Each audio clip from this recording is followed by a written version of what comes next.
Let me say this like I'm sitting across from you, coffee going cold between us. If you've watched the first 3 episodes, you already did the brave stuff. You talked, you listened, you tried to understand the side that hurt you. You didn't rush, you didn't quit at the first wall. And yet, here you are. Because sometimes, after all the therapy sessions, all the calm conversations, all the "we'll work on it" promises, the answer you get is still the same. I can't change. Or worse, I don't want to. That's the moment no one prepares you for. Not the screaming fights, not the cheating, but the stillness, the final, honest truth. Welcome back. I'm Michael, and today we're talking about the choice that usually comes last, the ultimatum, and what happens if the answer doesn't go your way. Here's the part that helps people breathe a little easier. If you're over 50 and thinking about leaving, you're not broken, you're not dramatic, and you're definitely not alone. According to long-term research, divorce rates for people over 50 have roughly doubled since the 1990s. They call it gray divorce. And no, it's usually not about affairs. The most common reason people give is this: we grew apart. There's no intimacy. I feel alone in my own house. Most of us stayed for very good reasons. We stayed for the kids, for the mortgage, for stability, for the life we worked decades to build. But when the house gets quieter and the roles fade, the distance suddenly gets louder. And here's something hard but honest. Silence is not peace. It's just unspoken grief.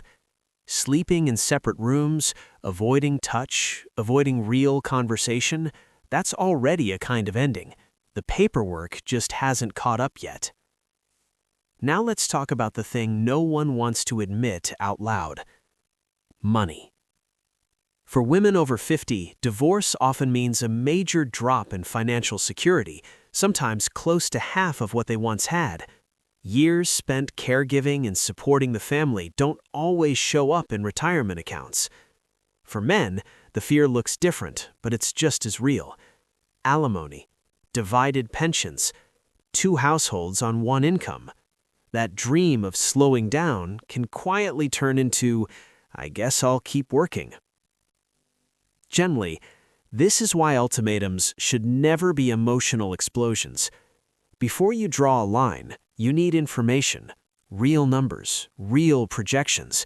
A financial advisor who understands divorce doesn't take away the pain, but they give you footing, and it's much easier to speak your truth when you know you'll survive the answer. One of the biggest mistakes people make is ending a marriage during the heat of a fight. There's a better way. Many therapists recommend something like a 6-month separation protocol. Not as punishment, not as manipulation, as clarity. Here's what that can look like. You quietly gather the financial paperwork. Just information, no filing yet. You create physical space, separate rooms, or even a temporary place. You let loneliness reveal itself instead of imagining it. And for a set amount of time, conversations become logistical only. No rehashing, no emotional warfare.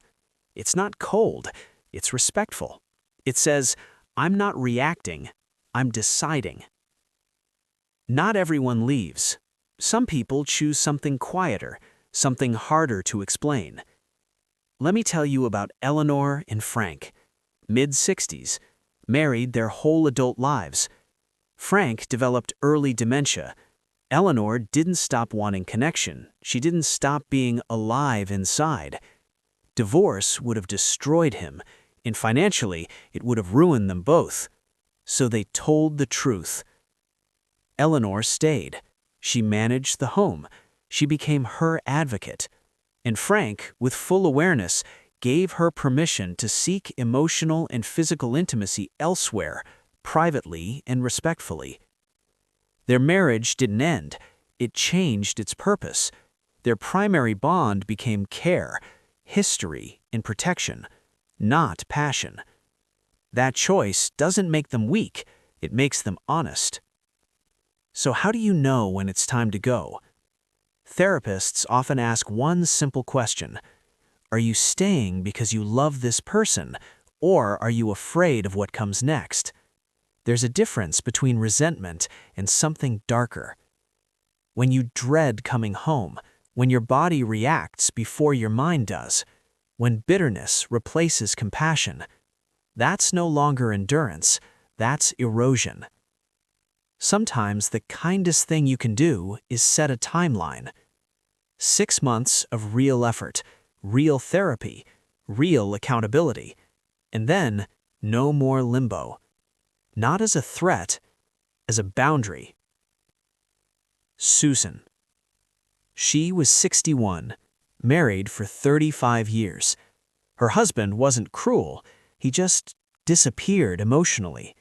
Their sex life had ended more than a decade earlier. She felt invisible. When she left, people whispered. They worried about her finances. They told her she was crazy. She lost money. That part was real. But the first morning in her own apartment, she said she felt like herself again. Not young, just alive. Later, she met someone who wanted closeness, not perfection, presence. The pain didn't vanish, it transformed. And that's the real choice, not good versus bad. It's choosing which pain you're willing to live with. There's another truth worth honoring. Some therapists, including Esther Perel, remind us that expecting one person to meet every need forever is a very modern idea.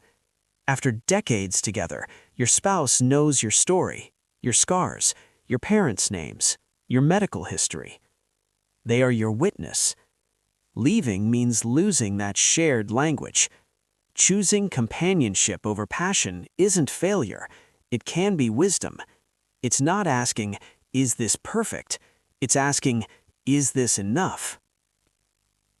If you're over 50, you are allowed to want intimacy. You are allowed to want peace. You are allowed to want joy.